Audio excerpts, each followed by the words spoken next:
Media हमारे फ़िलिस्तीन चला जाता है, ग्राउंड रिपोर्टिंग करता है एकदम जैकेट्स पहन के, हेलमेट्स पहन के, कि जैसे वो युद्ध लड़ रहे हैं, माइक पकड़ रखा है और उससे गोलियां चला देंगे। तो मैं तो ये सोच रही हूँ कि मणिपुर में ये लोग जा नहीं पाए, मणिपुर में कितने सस्ते टिकट लगते हैं, 1 लाख का खर्चा करके वो वहाँ जा रहे हैं। तो ये तो शर्म की बात है हमारी मीडिया के लिए कि वो गोदी मीडिया इतने नीचे स्तर तक गिर चुकी है, हिंदुस्तान में नहीं जा रहे हैं बल्कि वहाँ इजराइल और फिलिस्तीन जा रहे हैं। 2014 से पहले एक बीमारी होती थी मोतियाबिंद, 2014 के बाद मोतियाबिंद होने लगा है लोगों को मोतियाबिंद नहीं होता, जितने भी भक्त हैं उन सबको मोतियाबिंद हो चुका है। मस्जिद के पीछे जो लड़ाई हो रही है, अक्सा मस्जिद के पीछे, हमारे यहाँ मुस्लिम कम्युनिटी में 3 सबसे बड़े मस्जिद हैं, मक्का, मदीना और अक्सा मस्जिद। पहले हमारे यहाँ सबसे पहला जो है मुस्लिम कम्युनिटी सारे फिलिस्तीन के पास सपोर्ट में है। हमारे यहाँ लखनऊ, बिहार से आवाज़ उठ रही है कि हम फिलिस्तीन के पास जाए, तो मेरे हिसाब से मैं फिलिस्तीन के साथ हूँ।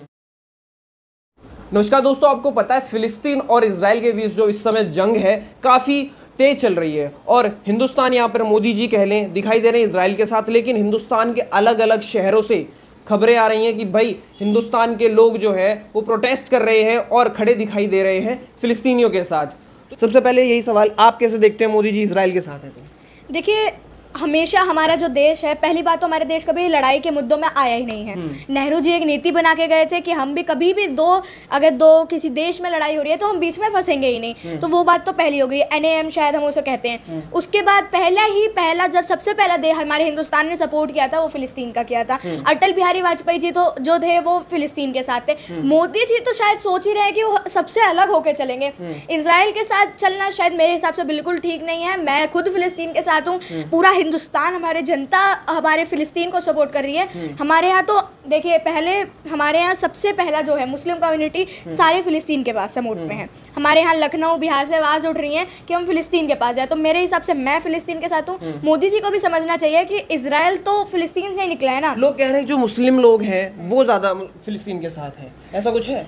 हाँ बिल्कुल, अपना अपना मतलब। लेकिन आप भी हैं, आप तो मुस्लिम नहीं है ना? जी बिल्कुल नहीं हूँ। मैं तो उस हिसाब से देख रही हूँ ना कि एक तो अब एक जो फिलिस्तीन है वो बेसहारा सा हो गया, मतलब लाचार सा हो गया, क्योंकि इजराइल तो उसमें से पार्ट निकला है। उन्होंने थोड़ा थोड़ा टुकड़ा टुकड़ा करके फिलिस्तीन को इतना छोटा कर दिया। उसके बाद जो मस्जिद के पीछे जो लड़ाई हो रही है, अक्सा मस्जिद के पीछे, हमारे यहाँ मुस्लिम कम्युनिटी में 3 सबसे बड़े मस्जिद हैं, मक्का, मदीना और अक्सा मस्जिद। अक्सा मस्जिद में ये जो लड़ाई चल रही है सारी की, अक्सा मस्जिद हमारे जो बाउंड्री है उसके अंदर आना चाहिए, टेरिटरी में आना चाहिए, और वो उधर हमारी टेरिटरी में आना चाहिए। तो देखने वाली बात है, इससे बहुत इफेक्ट पड़ेगा। अगर हिंदुस्तान अगर ऐसे बीच में, भारत अगर बीच में आ रहा है लड़ाई के, तो शायद बहुत इफेक्ट पड़ने वाला है हमारे यहाँ, क्योंकि अभी G20 हुआ है, बाकी देश भी खुश हैं हमारे से, और मुस्लिम कम्युनिटी हमारे यहाँ बहुत मुस्लिम आए थे। G20 में भी काफ़ी मुस्लिम देश आए थे हमारे यहाँ। इजराइल और फिलिस्तीन दोनों ही मुस्लिम देश हैं, तो दोनों में एक धर्म के पीछे ही लड़ाई हो रही है कि हम ऐसे हैं, हम ऐसे, हमको चाहिए। यहाँ के लोग कह रहे हैं, कुछ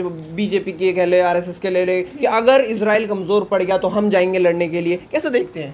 देखिए, अगर मैं आपको बताऊं, 2014 से पहले एक बीमारी होती थी मोतियाबिंद, 2014 के बाद मोतियाबिंद होने लगा है लोगों को मोतियाबिंद नहीं होता, जितने भी भक्त हैं उन सबको मोतियाबिंद हो चुका है। मोतियाबिंद के इतने बड़े शिकार है। आप बताइए, मणिपुर में हिंसा हुई, मोदी जी ने एक भी ट्वीट किया? एक भी ट्वीट नहीं किया गया। अमित शाह जी से ट्वीट नहीं किया गया। अमित शाह जी तो वहीं पे थे जब वो वहाँ अपने ही होम मिनिस्टर हैं, और उनके रहते हुए उसी स्टेट में वहाँ पे दंगे छिड़ रहे हैं, उनके रहते हुए, उनकी मौजूदगी में, तो फिर तो बहुत बड़ी बात है। उनसे ट्वीट नहीं किया गया, मोदी जी से ट्वीट नहीं किया गया, और मोदी जी इजराइल और फिलिस्तीन के लिए 2 मिनट में ट्वीट कर देते हैं। तमाम कांग्रेस के जो नेता हैं, विपक्ष के नेता हैं, वो सब फिलिस्तीन के साथ दिखाई दे रहे हैं। शायद इसकी वजह से मोदी जी इजराइल के साथ हैं क्या, या फिर ये सारे के सारे मोदी जी इजराइल के साथ है इसलिए ये फिलिस्तीन के साथ है क्या? राजनीति चल रही है। राजनीति देखिए, मेरे हिसाब से मोदी जी का, मेरे को तो समझ नहीं आ रहा है मोदी जी किस लिए इजराइल के साथ है या क्या उनका पीछे का मोटिव है। लेकिन इंडिया अलायंस जिस तरह से पूरी तरफ से फिलिस्तीन के साथ दिखाई दे रहा है, तो मेरे हिसाब से फिलिस्तीन के साथ रहना उनकी राजनीति तो नहीं है, उनका अपना सपोर्ट है, क्योंकि बहुत पहले से ही हिंदुस्तान जो है फिलिस्तीन के सपोर्ट में है। इजराइल हमारा दोस्त तो पहले से ही था, लेकिन फिलिस्तीन से ज़्यादा अच्छे रिश्ते थे, तो शायद वो रीजन भी हो सकता है इंडिया अलायंस का। सवाल ये भी उठता है कि अभी अलीगढ़ के अंदर कुछ लोगों ने बोला हम फिलिस्तीन के साथ हैं, तो पुलिस वाले पकड़ के ले गए, कस्टडी में ले लिया उन्हें। तो यहाँ ये क्या चल रहा है? देखिए, जब से 2000 बीजेपी मतलब मोदी जी के आने के बाद से अधिकार तो मिल ही नहीं रहे हैं। हम पत्रकारों को, हमारा चौथा स्तंभ है, उन्हें देख लिया जाए कि वो कुछ रिपोर्टिंग करते हैं तो उन्हें उठा के ले जाते हैं। उसके बाद कोई अपना, जैसे हमारा अधिकार है प्रोटेस्ट करने का, हम प्रोटेस्ट करते हैं तो हमारे को डिटेन कर लिया जाता है, उठा लिया जाता है। मेरे को डिटेन किया गया था, हमारे साथ के लोगों को डिटेन किया गया था जब हम प्रोटेस्ट कर रहे थे। उसके बाद बहुत सारे मतलब हमारे अधिकार लगभग आप देखे जाएँ तो एकदम ही ख़त्म हो गए हैं। अब शायद मेरे को लग रहा है कि एकदम ये तो सब बदल रहे हैं। नाम बदलने से अगर जगह काम बदल जाता तो ये मोदी जी, अगर नाम बदलने से ऐसा होता ना तो हम सपोर्ट भी करते, लेकिन आप तो नाम बदलने के सोच रहे हैं कि ये नाम रखा है मोदी जी ने किया, तो ऐसा कुछ नहीं होता, काम करना पड़ता है, नाम तो बहुत बदल देंगे आप। देश का media, main stream media Israel के अंदर है, ग्राउंड रिपोर्टिंग करके दिखा रहा है। यहाँ पर रूबिका रियाकत के वीडियोस वायरल हो रहे हैं, रोती हुई दिखाई दे रही हैं, कह रही हैं कितने बच्चे मासूम सब कितने बेघर हो गए हैं इजराइल के अंदर। फिलिस्तीन के अंदर भी ऐसी सारी चीज़ें हैं। आप कैसे देखते हैं इस चीज़ को? मीडिया वहाँ पे गया हुआ है, मेहनत कर रहा है। जी, मीडिया हमारे फिलिस्तीन चला जाता है, ग्राउंड रिपोर्टिंग करता है, एकदम जैकेट्स पहन के, हेलमेट्स पहन के, कि जैसे वो युद्ध लड़ रहे हैं, माइक पकड़ रखा है और उससे गोलियां चला देंगे, तो एकदम ऐसे दिखाते हैं कि हम एकदम वॉर पे हैं। अभी एक दिखा रहे थे कि टैंकर उनके पीछे से जा रहा था, वो इजराइल से कर रहे थे रिपोर्टिंग। तो मैं तो ये सोच रही हूँ कि मणिपुर में ये लोग जा नहीं पाए, मणिपुर में कितने सस्ते टिकट लगती है, वहाँ 2 लाख 1 लाख का खर्चा करके वो वहाँ जा रहे हैं। तो ये तो शर्म की बात है हमारी मीडिया के लिए कि वो गोदी मीडिया इतने नीचे स्तर तक गिर चुकी है कि हिंदुस्तान में नहीं जा रहे हैं बल्कि वहाँ इजराइल और फिलिस्तीन जा रहे हैं। अच्छा, इससे इफेक्ट क्या पड़ रहा है? कुछ सब समझ आ रहा है कि फिलिस्तीन इजराइल लड़ रहे हैं तो भारत को इसमें क्यों इन्वॉल्व होना चाहिए, या भारत क्या मदद कर लेगा, खुद जाएगा लड़ने, जवानों को भेजेगा, कुछ लगता है क्या? देखिए, अगर किसी को बुरा लगे तो मैं माफ़ी चाहूँगी, लेकिन इजराइल से अभी भी हिंदुस्तान थोड़ा पीछे है।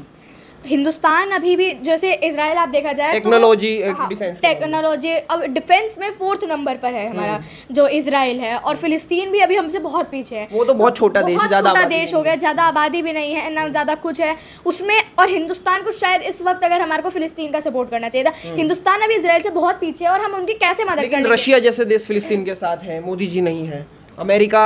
देखिए, हमारे संबंधों पर अगर मोदी जी को ये बात सोचनी चाहिए, हमारे टीम को सोचनी चाहिए कि राजनीति के लिए हम तो कुछ भी कर सकते हैं, लेकिन अगर हमारे को अपने संबंध देखने हैं, मेरे साथ अगर ऐसा हो कि मैं अपने एक दोस्त को छोड़ूं और मेरे पास 10 दोस्त मेरे पुराने वापस आ जाएं, तो शायद मैं अपने 10 दोस्त के पास जाऊंगी, उस एक दोस्त के पास नहीं जाऊंगी। मुझे 10 दोस्त को अपने देखना चाहिए, ठीक है? यही मोदी जी को सोचना चाहिए कि अगर हम फिलिस्तीन के साथ हैं तो रशिया भी हमारे सपोर्ट में आएगा।